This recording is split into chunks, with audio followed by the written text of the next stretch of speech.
Hello everyone, welcome back to magnet brains. मैं हूं स्वाति, आपकी इंग्लिश एजुकेटर, और यहाँ पे हैं हम class 7 English literature honeycomb book के सेकंड प्रैक्टिस पेपर के साथ। Yes, we are going to start with the second practice paper. First practice paper में हमने यूनिट 1 से यूनिट 3 तक के मतलब बेसिकली जो फर्स्ट 6 चैप्टर्स हैं इंक्लूडिंग द पोम्स, हमने उसके सारे questions in the form of a practice paper check किए थे। अब हम स्टार्ट करने वाले हैं प्रैक्टिस पेपर 2, एंड इस प्रैक्टिस पेपर 2 में we are going to cater unit 4 to unit 7। So कौन कौन से चैप्टर्स देखने वाले हैं? यूनिट 4 में you have the ashes that made trees bloom, then poem है चिवी। यूनिट 5 में it's quality, the poem is trees. Unit 6 में expert detectives, the poem is mystery of the talking fan. Unit 7 में we have the invention of Vita Wonk, and the poem is dad and the cat and the tree. अब यहाँ पे सारे जो question मतलब जो chapters हैं इनका मिला के we have created a paper. अब इस पेपर में you have short answer types, long answer types, fill in the blanks and true and false. तो ये सारे क्वेश्चंस, जैसे अगर आपने पूरा चैप्टर अच्छे से पढ़ लिया है, एक्सप्लेनेशन, समरी, पोएटिक डिवाइसेस, सब कुछ आपने बहुत अच्छे तरीके से समझ ली हैं, then you come to this paper and try to solve it. उससे क्या होगा, आपका कॉन्फिडेंस लेवल डेफिनेटली बूस्टअप हो जाएगा। Why? Because the questions are given, जिसमें आपके सिर्फ बुक के क्वेश्चंस नहीं है, you have been given some extra questions as well. तो कहीं से भी क्वेश्चन आए, you would be able to do it. ठीक है, shall we start? The first question is, What was the profession of the old man? यहाँ हम बात कर रहे हैं, we are talking about the old man in the chapter, you know, ashes that made the trees bloom. तो इसमें the answer is, the old man was a farmer. He was a rice farmer and he went daily with hoe or spade into the fields. तो basic answer क्या दोगे? सिर्फ इतना लिख के मत छोड़ के आना that the old man was a farmer or a rice farmer. कुछ आपको एटलीस्ट 2 लाइन लिखनी पड़ेगी। So you can right the old man was a farmer, he was a rice farmer, मतलब वो एक राइस फार्मर थे, मतलब वो किस चीज की खेती करते थे? चावल की। And he went daily with हो और स्पेड इनटू हिज फील्ड्स। सो जो अपने खेतों में रोज वो स्पेड लेके जाया करते थे। नेक्स्ट है, why do the adult instruct their child? जो बड़े होते हैं हमारे, वो बच्चों को क्यों सिखाते हैं? क्यों पूरे टाइम उन्हें कहते हैं ये करो, ये मत करो, ऐसे मत करो, ऐसे मत खड़े हो? Why do they do this? The basic answer is, the adult instruct their child to learn good manners. क्योंकि वो चाहते हैं कि हम अच्छे मैनर्स सीखें, इसलिए वो हमें सिखाते हैं। What was the author's opinion about Mr. Gessler as a boot maker? So हमारे जो ऑथर हैं मिस्टर गेस्लर के बारे में उनकी कैसी विचार थे एज अ बूट मेकर? वो क्या सोचते थे उनके बारे में? The author was very impressed with mister Gessler. वो उनसे बहुत ज़्यादा इम्प्रेस थे। He like the boots made only on order and those boots perfectly fitted the customers. उनको वो बूट्स बहुत अच्छे लगते थे, वो सिर्फ ऑर्डर पे बनाए जाते थे और परफेक्टली फिट आते थे। Their boots had the best materials and lasted long. उनके जो boots में वो एकदम best material, best quality material use किया करते थे and वो काफ़ी time तक चलते थे। Lasted long का मतलब होता है जो बहुत बहुत सालों तक चलते हैं। He found the work mysterious and wonderful. उन्हें उनका वर्क जो था वो वंडरफुल और मिस्टीरियस लगता था। मिस्टीरियस क्यों? क्योंकि वो परफेक्ट फिट आते थे और उसका मटेरियल, उसकी जो स्टिचिंग होती थी, everything was mysteriously wonderful. Okay, next question है, how do the fathers find trees useful? अब ये क्वेश्चन जो है कि फादर्स जो हैं उनके लिए भी ट्रीज यूजफुल होते हैं, तो वो किस टर्म्स में यूजफुल होते हैं? ड्यूरिंग द फॉल, अब जब फॉल मतलब ऑटम सीजन होता है, gathering the scattered leaves from the ground, तो ये जो क्या होता है, सारी पत्तियां झड़ जाती हैं, इन पत्तियों को पूरे इकट्ठा करते हैं। A lot of profit could be reaped, इसमें काफ़ी प्रॉफिट मिल सकता है। कैसे? These leaves could be used as fuel और turn into manure and fertilisers. इन जो ये पत्तियां होती हैं, या तो आप इनको एज अ फ्यूल यूज़ कर सकते हो, इन्हें जला सकते हो, या फिर आप इनको जो है फर्टिलाइजर या मैन्योर में कन्वर्ट कर सकते हो। The fathers find this profitable as their aids their business. क्यों फादर्स को ये प्रॉफिटेबल लगता है? क्यों? क्योंकि उनको लगता है इससे उनके बिजनेस को प्रॉफिट होगा, चाहे वो उसको फ्यूल की तरह यूज़ करें, चाहे फर्टिलाइजर या मैन्योर की तरह यूज़ करें। नेक्स्ट है, what did Nishad give mister Nath why. Nishad ने मिस्टर नाथ को क्या दिया और क्यों दिया? क्या दिया था निषाद ने मिस्टर नाथ को? चॉकलेट्स दी थी। Nishad gave a bar of chocolate to mister Nath because he thought that mister Nath was poor and starving. Nishad ने मिस्टर नाथ को क्या दिया था? A bar of chocolate. उसने क्यों दिया था? बिकॉज उसको लगा कि वो बहुत ज़्यादा गरीब हैं और ही स्टार्विंग मतलब वो भूख से बहुत ज़्यादा बेहाल हो रहे हैं। अब हम आते हैं लॉन्ग आंसर क्वेश्चंस में। What do you think the talking fan was, sorry ये भी शॉर्ट आंसर क्वेश्चन है। What do you think the talking fan was demanding? ये जो हमारा टॉकिंग फैन था वो क्या मांग रहा था? What is it that it was demanding? उसकी कंप्लेंट क्या थी? It needed a little oiling. So the talking fan was demanding some oil to oil its little whirling motor. अब इस आंसर में एक चीज आप नोटिस करो कि यहाँ हमने लिखा हुआ है 2 बार ऑयल, लेकिन एक ऑयल जो है एक नाउन की तरह एक्ट कर रहा है और दूसरा ऑयल जो है वो एक वर्ब की तरह एक्ट कर रहा है। एक बार इस आंसर को समझते हैं। The talking fan was demanding, वो क्या मांग रहा था? सम ऑयल, वो कोई चीज मांग रहा था। तो यहाँ ऑयल नाउन की तरह एक्ट कर रहा है। To oil its little whirling motor, यहाँ पे ऑयल एक वर्ब की तरह एक्ट कर रहा है जिसका मतलब है ऑयलिंग करना। ओके, सो नेक्स्ट क्वेश्चन देख लेते हैं हम। Which phrase in the poem expresses dad's self-confidence best? So कौन सा phrase है जहाँ पे दिख रहा है कि dad का जो confidence है from the poem Dad and the Cat in the Tree, कि dad का confidence एकदम ही ज़्यादा high level पे है। So the phrase in the poem that expresses dad's self-confidence level best, वो phrase जो बताता है कि dad का confidence तो extremely high है, वो है child's play this is। वो क्या कहते हैं? ये तो बच्चों का खेल है, child's play this is। What happened when the good old farmer tried to make rice pastry on New Year's Eve? क्या हुआ जब वो जो गुड ओल्ड फार्मर था उसने न्यू ईयर ईव पे राइस पेस्ट्री बनाने के लिए ट्राई किया? Now this is your long answer question. तो क्या हुआ था? When New Year's time drew near, जब न्यू ईयर का टाइम पास आया, the good old farmer wished to make some rice pastry। तो गुड ओल्ड फार्मर जो था उसने सोचा कि चलो मैं राइस पेस्ट्री बनाता हूँ। When the rice was all boiled, जब राइस पूरी तरीके से बॉयल हो गया, Granny put it into the mortar। तो जो उनकी वाइफ थी उन्होंने उसको मोर्टार में रखा। मोर्टार मतलब वो जो बड़ा सा जो बोल बनाया था उसमें रखा।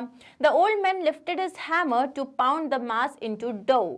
तो अब उसके बाद जो ये ओल्ड मैन था उसने जो है अपना हैमर उठाया उसको कूटने के लिए, उसको डो में कन्वर्ट करने के लिए। And the blows fell heavy and fast till the pastry was all ready for baking. उन्होंने तब तक उसको किया, तब तक अच्छे से डो क्रिएट हो गया, which meant it was good enough to bake. Suddenly the whole mass turn into a heap of gold coins. लेकिन सडनली क्या हुआ, जो पूरा मास उन्होंने बनाया था वो पूरा गोल्ड कॉइन में कन्वर्ट हो गया।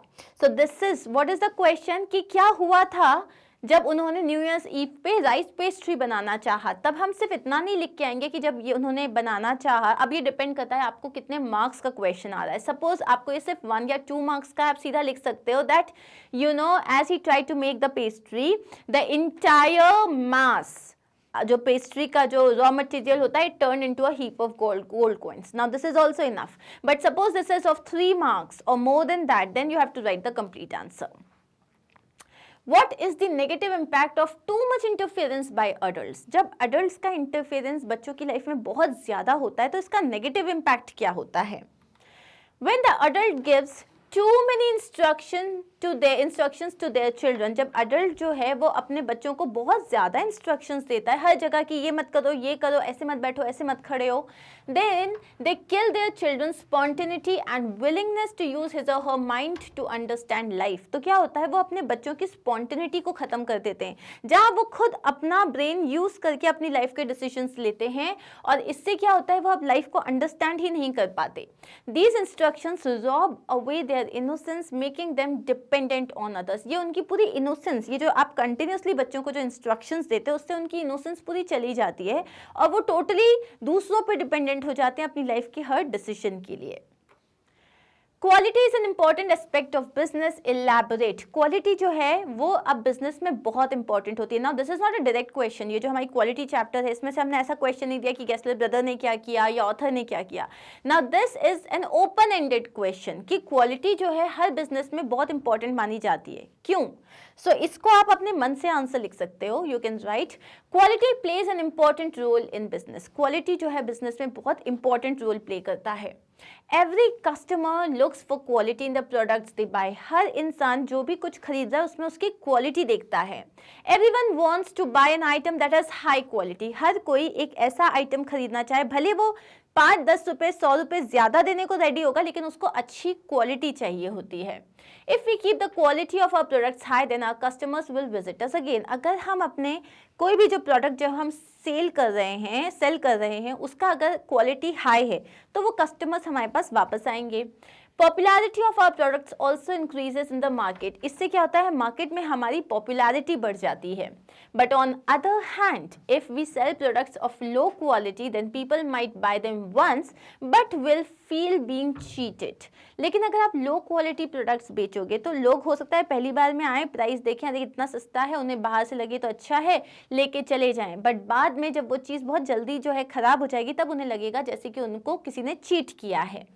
They will never lose our trust and we will lose them as customer forever. They will never gain our trust, not lose, gain.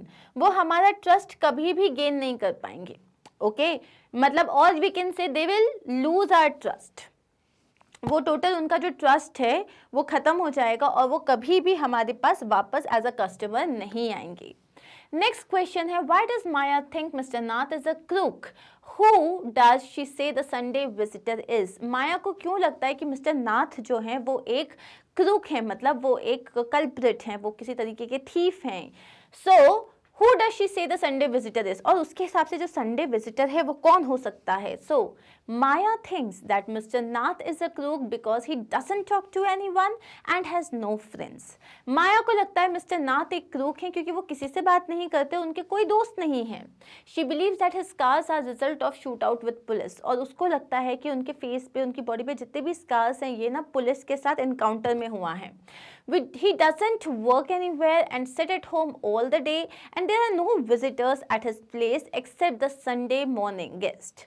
अब वो दिन भर घर में रहते हैं, वो कोई काम नहीं करते, उनके पास फिर भी पैसा है और उनसे सिर्फ एक आदमी मिलने आता है जो कि हर संडे मॉर्निंग आता है. He is not bothered about his meals and pays the money in cash. अब वो जो है बिल्कुल अपने खाने को लेके बहुत ही बेपरवाह हैं और वो पैसा पूरा कैश में देते हैं. She thinks that the Sunday visitor is his partner in crime. उसको लगता है जो संडे को जो रोज इनसे मिलने आता है ये जरूर इनका साथी है जो क्राइम करने में इनका साथ देता है. He keeps the money from loot and comes to give Mr. Nath his share. अब वो जब भी कहीं कुछ लूटता होगा तो वो क्या है, वो पूरा पैसा जो है उसमें से मिस्टर नाथ को उसका शेयर देने आता है हर Sunday. Now this was Maya's expert detective feeling जिसकी वजह से उसने वो कंक्लूजन में पहुंची थी. What were the ancient things that Mr. Wonka collected? अब नेक्स्ट क्वेश्चन है, मिस्टर वोंका ने बहुत सारी पुरानी चीजें खरीदी थी, तो कौन कौन सी चीजें थी? The answer is Mr. Wonka had collected 5 ancient things. पहला, he collected a pint of sap from a 4,000-year-old bristlecone pine tree. So एक बहुत 4,000 साल पुराना bristlecone pine tree था, उसके अंदर से उसने एक pint of sap लिया. Whiskers of a 36-year-old cat called Crumpets. Crumpets एक मतलब कैट थी जो 36 years की थी, उसके whiskers लिए थे मुझे. An egg laid by a 200-year-old tortoise that belonged to the king of Tonga. King of Tonga के पास एक tortoise था जिसके जो 200 साल पुराना था, उसका अंडा लेके आए थे. He also collected tail of 207-year-old rat from Tibet. Tibet में एक 207 साल का चूहा था जिसकी पूंछ लेके आए थे.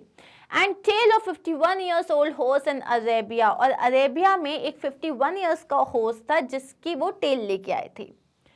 अब है next, why and when did dad say each of the following? Now this is how you can get a question कि डैड ने ये सब कब कहा था? Fall, never mind, funny joke, rubbish. So the answer is dad said fall when mom warned him about fall while climbing the tree. He said so scornfully. तो उन्होंने बोला fall, जब मम्मा ने उन्हें वार्न किया था कि आप चढ़ रहे हो, देखना गिर मत जाना, तो उन्होंने बोला था मैं और गिरूंगा, तो इन्होंने बहुत स्कॉर्नफुली कहा था, मतलब sarcastically कहा था. Next is having fallen to the ground. अब जब वो ग्राउंड पे गिर गए, the father did not give up and brushing the dirt from his hair and clothes said never mind.